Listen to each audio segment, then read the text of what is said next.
RPD 2022 Ricon Round 4.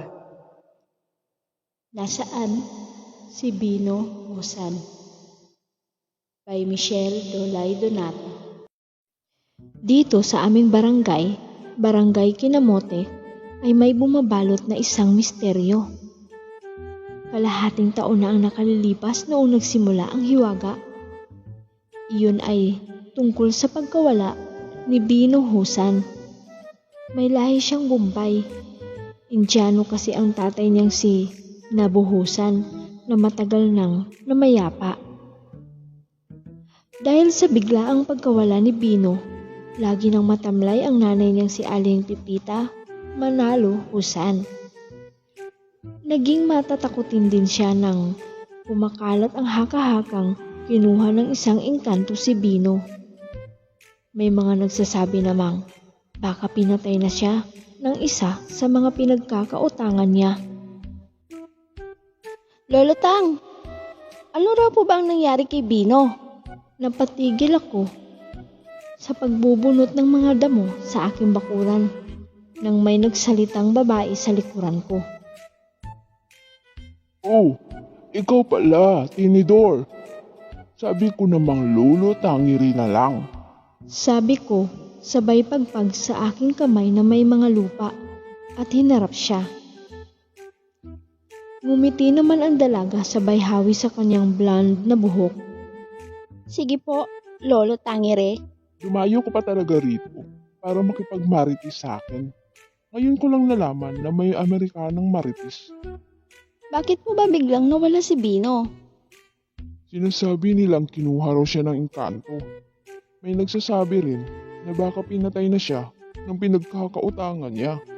Naalala ko tuloy yung mga panahong naririto pa sa amin si Bino. Kaya naman habang nagkukwento ako kay Tini, ay tila tinatangay ako nang isip ko papunta sa nakaraan.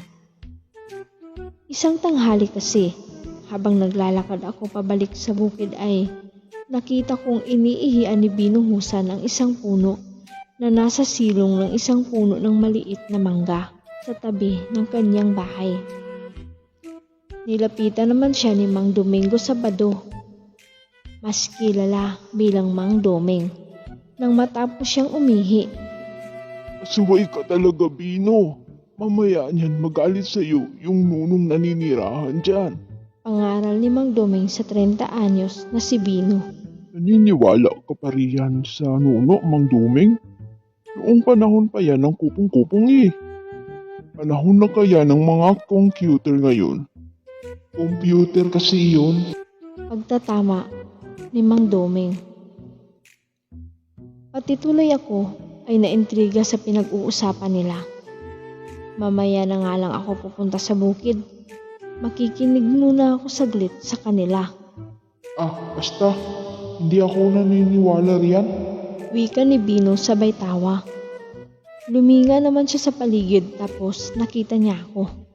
Ikaw pala, Lolo Tang. Nginitian ko naman siya tapos tinanguhan ko lang. Luminga naman ulit siya sa paligid tapos ay bigla siyang kumaripas ng takbo papasok sa loob ng bahay nila ni Aling Pipita. Napailing-iling na lang ako at lumakad na papuntang bukid. Marahil ay may tataguan na naman siya. Nasabi niya kasi sa akin noong nakaraang araw na may nagbabanta raw sa buhay niya. Paano niyo po nasabi? Kasi noong sumunod na araw, nakita ko siya, nagkaroon siya ng malaking black eye. Oh, nakakatakot naman po. Nakakatakot na, pero hindi pa rin nadala si Bino. Bakit po?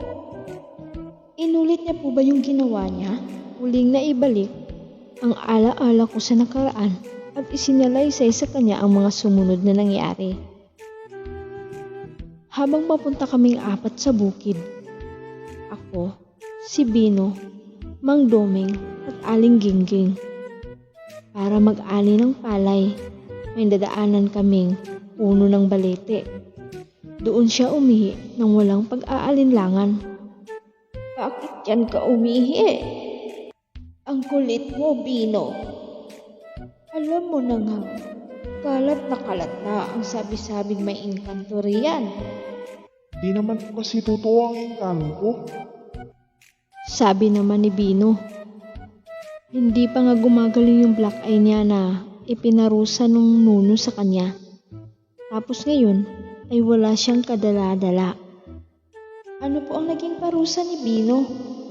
Tanong pa ulit nang marites na si Tinidor.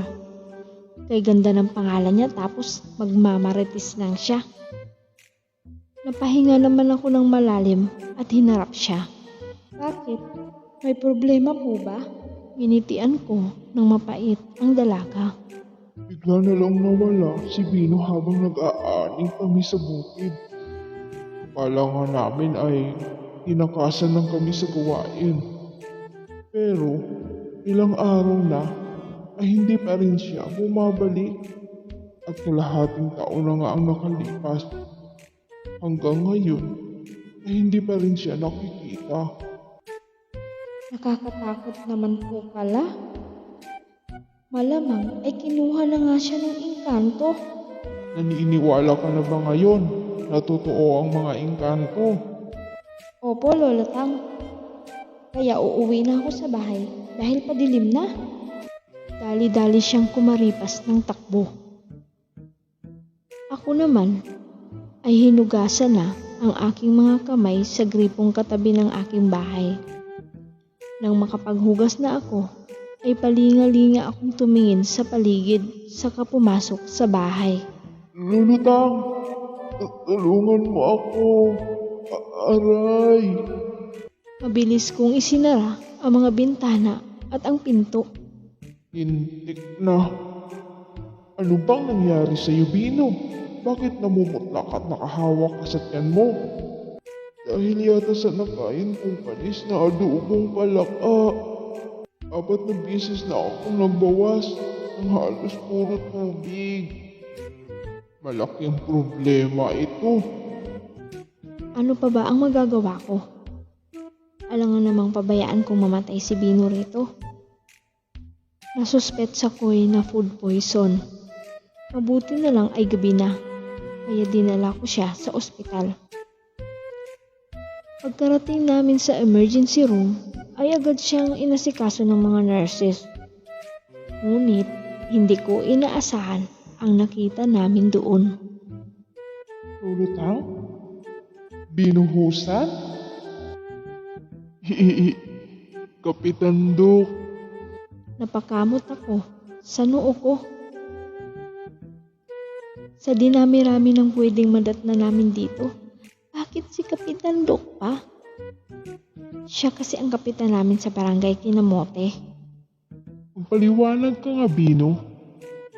Akala namin kinuha ka ng engkanto. Pero bakit magkasama kayo ni Lulutang?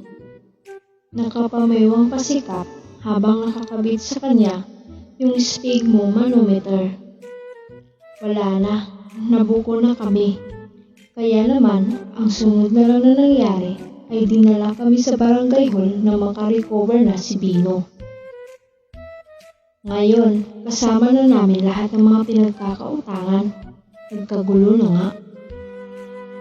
Kalahating taon mo kaming niloko, Bino! Singhal ni Aling Nadapa, negosyanteng half Taiwanese. Magpaliwanag ka nga, Bino. Kasi po, tinago ko ni Lulutang. Tugon ni Bino, tapos itinuro ako. Lagot na talaga. Dati kasi, nakautang din ako kay Bino. Hanggang ngayon ay hindi ko pa nababayaran. Kaya naman, noong hindi niya na ako masingil, nakaisip ako ng idea. Pinalabas namin, kinuha siya ng engkanto.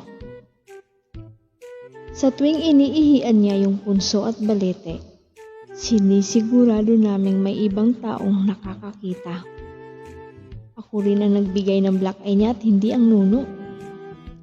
Sabwat ako sa lahat bilang pangbayad ko sa utang ko kay Bino. Nasaan nga ba si Bino Husan sa loob ng kalahating taon? Nagtatago lang siya sa bahay ko at hindi talaga siya kinuha ng engkanto. Ipinaliwanag ko na lang ang lahat sa kanila ang nangyari. Napagkasunduan naming tutulungan ko si Bino sa pagbayad niya ng utang. Sumang-ayon na lang din ako dahil may kasalanan din naman ako. Isa pa, parang anak ko na yung si Bino. Ay, mahirap talagang umutang kung wala namang pambayad. Ngayon, gusto ko na lang magpakuha sa engkanto.